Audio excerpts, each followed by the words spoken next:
Abin da nake da shi shine shi mai girma gwamna ya yarda cewa gobe Asabar 23 ga watan Julai za a yi lancin wannan takin da muyi a garin Das.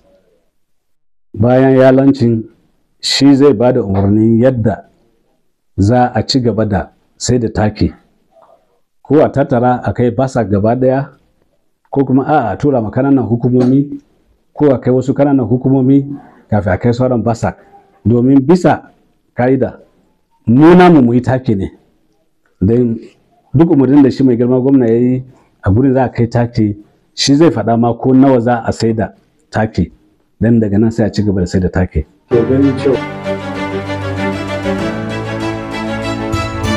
Auren Bauchi Media TV.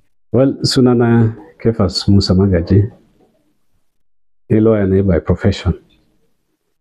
Yanzu ni ne chairman, executive chairman na Bauchi Fertilizer Company Nigeria Limited. Kiran da nake da shi manoma shine, na farko na son tabbatar wa manoma cewa idan taki ne ya shiga hannunsu daga gobe, in za su sa gona su sa hankalinsu a kwance, za su ga canji a amfanin gonansu. Kar wani ya ruɗe su dibi wannan takin cewa ko za su je sayar, ko za su je su yi wani abu da shi daban. Tabbaci idan ko muna jira bayan sun sa wannan gona za mu sami feedback daga gare su, so that idan muna shirye-shirye na next year su san cewa za su sami a better thing. But definitely this year takin da muke da shi wanda za su sami biyan bukata.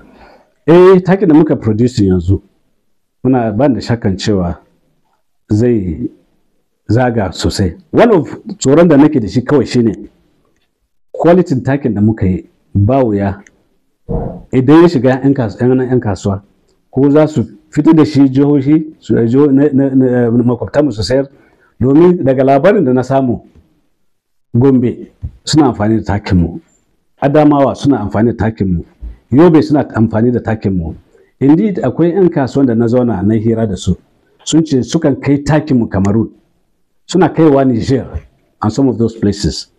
Amma a yanzu da muke magana da kai, takin da muka yi yana nan, babu dan kasuwan da yake da shi. Idan dan kasuwa yana da takin wanda saka ga Bauchi Fertilizer, wanda ya saya ko wace shekarar ne, ko wanda ya saya shekaru biyu, amma wanda muke da shi, wanda muke yanzu yana nan.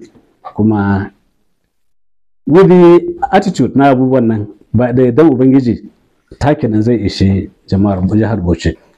Dama takin da muke yi kullu shine NPK 2010. Kuma a cikin buhun zaka ga Bauchi Fertilizer. Na san cewa, na sami labarin cewa ko 'yan kasuwa abin da suke shekarun baya shine idan suka sami takin mu, za su limestone sai su sake barke buhu, su mix nashi, su sake ribage su abin nan. But wannan baya wajen control namu. But sai dai kira kawai nake yi ga 'yan kasuwa su taimake mu a jihar Bauchi with the experience na rashin abinci wanda jama'a suke da shi yanzu. Rokon da nake da shi shine idan taki ne ya shiga hannunsu, kar su yadda su ci za su adulterating. So ba taki ne yadda yake, domin manomar jihar Bauchi su sami bukasan abinci kamar yadda suke they deserve. Mu namu kamar yadda na faɗa maka, ainihin aikinmu mu yi taki. Bedin muna da mutanen da suke zagawa cikin gari su identify irin guraren da ake irin wannan ga banzan hali. Indeed mun magana da ni, na sami shugaban civil defense, mun yi magana da shi, muna kan zagawa. Once muka identify guraren da ake irin wannan na report musu, su zo su fasa wannan gurin da ake irin wayan abubuwa a dabe duk wani masu halin. Muna arrangement din ko muna kan aiki a kai.